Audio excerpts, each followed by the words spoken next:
ഇപ്പോൾ നമ്മൾ പറഞ്ഞു ദർബാറിൽ ഒരുപാട് ആൾക്കാരെ കണ്ടപ്പോൾ ചക്രവർത്തിയായ അക്ബറിന് ദേഷ്യം വന്നു. അദ്ദേഹം ബീർബലിനോട് ചോദിച്ചു, എന്തിനാണ് എൻ്റെ രാജ്യത്തെ പകുതി ജനങ്ങളെ കൊണ്ട് ദർബാർ നിറച്ചിരിക്കുന്നത്? എന്നെ പഠിപ്പിക്കാൻ യോഗ്യരായ ഗുരുജനങ്ങളെയാണ്, അധ്യാപകരെയാണ് എനിക്കാവശ്യം. അപ്പോൾ ബീർബൽ അദ്ദേഹത്തോട് പറഞ്ഞു, അങ്ങേക്ക് ഈ കാര്യങ്ങളൊക്കെ അറിയാമോ? അപ്പോൾ ചക്രവർത്തിക്ക് അതൊന്നും അറിയില്ല. അപ്പോൾ ബീർബൽ പറഞ്ഞു, ഇങ്ങനെയുള്ള കഴിവുകളുള്ള ആൾക്കാരെയാണ് ഞാൻ കൊണ്ടുവന്നിരിക്കുന്നത്.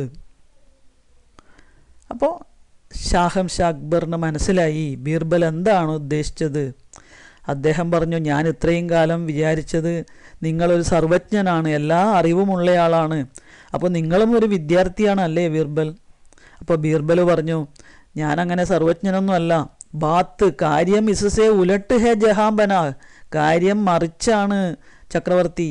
മേന്തോ ഹമേശാ ഹി സീക്താഹും, ഓരോ മനുഷ്യനും ജീവിതത്തിൽ ജനനം മുതൽ മരണം വരെ പഠിച്ചുകൊണ്ടേയിരിക്കുന്നു. ഹമേശ എല്ലായ്പ്പോഴും പഠിച്ചുകൊണ്ടിരിക്കുന്നു. ഒരിക്കലും നമ്മളെ പഠിപ്പ് തീരുന്നില്ല, ബീർബൽ ഉത്തരം പറഞ്ഞു. അപ്പോൾ നമുക്കിനി ഇതിൻ്റെ അർത്ഥം നോക്കാം.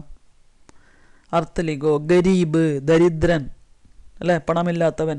അതിൻ്റെ എതിർപ്പതാണ് അമീർ, പണക്കാരൻ. ആംദനി, വരവ്, വരുമാനം. ഘർ ചലാന, വീട്ടു ചിലവുകൾ നടത്തുക. കപ്പട എന്ന് പറഞ്ഞാൽ വസ്ത്രം, തുണി. ദാഗ്, കറ, അടയാളം എന്നൊക്കെ അർത്ഥമുണ്ട്. കൈസെ, എങ്ങനെ. ഹട്ടാന, മാറ്റുക, എങ്ങനെ ഈ അടയാളം മാറ്റാം. കത്തയി, ഒരിക്കലും, നെവർ. ജവാബ്, ഉത്തരം. ബുവായി എന്ന് പറഞ്ഞാൽ വിത്ത് വിതയ്ക്കൽ, വിത്ത് നടൽ. ഫസൽ, വിളവ്, സ്ത്രീലിംഗ പദമാണ് ഫസൽ. കച്ചറ, മാലിന്യം, വേസ്റ്റ്. ചാണ്ടന, വേർതിരിക്കുക. ഹരേ ഭരേ, ഹര എന്ന് പറഞ്ഞാൽ പച്ച നിറം, പച്ചപ്പ് നിറഞ്ഞ. ചരാഗാഹ്, മേച്ചിൽപ്പുറങ്ങൾ, പശുക്കൾക്കും അതുപോലെ ആടുകൾക്കൊക്കെ ഇഷ്ടംപോലെ പുല്ല് ഇലകളൊക്കെ കിട്ടുന്ന സ്ഥലമാണ് മേച്ചിൽപ്പുറങ്ങൾ. ബഠിയ, മികച്ച, ശ്രേഷ്ഠമായ, ഏറ്റവും കൂടുതൽ ദാം, വില കിട്ടുന്ന സ്ഥലം. അത് കച്ചവടക്കാർക്ക് അറിയാം അല്ലേ. ഖൂബ് സൂരത്തി, സൗന്ദര്യം. ഇതിൻ്റെ എതിർപ്പതാണ് ബദ് സൂരത്തി. ഹസാർ, 1000. ഗുസ്സേ സെ ലാൽ പീല ഹോന, ദേഷ്യം കൊണ്ട് ചുവപ്പും മഞ്ഞയും ആവുക എന്ന് വേണമെങ്കിൽ വാക്യത്തിൻ്റെ അർത്ഥം പറയാം. പക്ഷെ ശരിക്കും അതിൻ്റെ അർത്ഥം എന്താണ്? ഗുസ്സ, ദേഷ്യം. ബഹുത്തധിക്, അത്യധിക്. ക്രുദ്ധ് ഹോന, ദേഷ്യം വരിക. ക്രോധ്, ഗുസ്സ, ദേഷ്യം.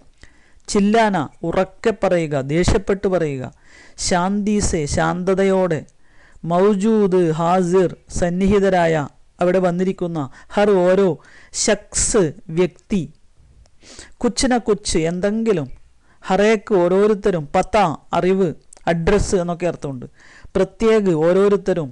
ഹുനർ, കഴിവ്. ക്ഷമത, ദിൽ, മനസ്സ്. ദിമാഗ്, ബുദ്ധി, തലച്ചോറ് എന്നൊക്കെ അർത്ഥമുണ്ട്. കോയി, എന്തെങ്കിലും. ഖാസിയത്ത്, പ്രത്യേകത, സവിശേഷത. ശിക്ഷക്, അധ്യാപകൻ. ഹസി, ചിരി. ഉലട്ട്, മറിച്ച്. ഹമേശ, എല്ലായ്പ്പോഴും. ഉത്തർ, ജവാബ്. ഇതിൻ്റെ അകത്തുള്ളൊരു വാക്കാണ് തുമേം. മായും ഹായും ചേർത്തിട്ട് ഈ വാക്ക് എങ്ങനെ ഉണ്ടായിരിക്കുന്നത്? തും എന്നുള്ള സർവനാമത്തിൻ്റെ കൂടെ കോ എന്നുള്ള പ്രത്യയം ചേർക്കുമ്പോഴാണ് തുംകോ, തുംഹേം. നിങ്ങൾക്ക്, നിങ്ങളെ. തും എന്നുള്ളതിന് നീ, നിങ്ങൾ എന്നൊക്കെ അർത്ഥമുണ്ട്. കോ എന്നുള്ളതിന് ഇക്ക്, ന്, എ. അതുകൊണ്ടാണ് നിങ്ങൾക്ക്, നിങ്ങളെ, നിനക്ക്, നിന്നെ. നമുക്ക് ഇതിൻ്റെ ചോദ്യോത്തരങ്ങൾ അടുത്ത ക്ലാസ്സിൽ പഠിക്കാം.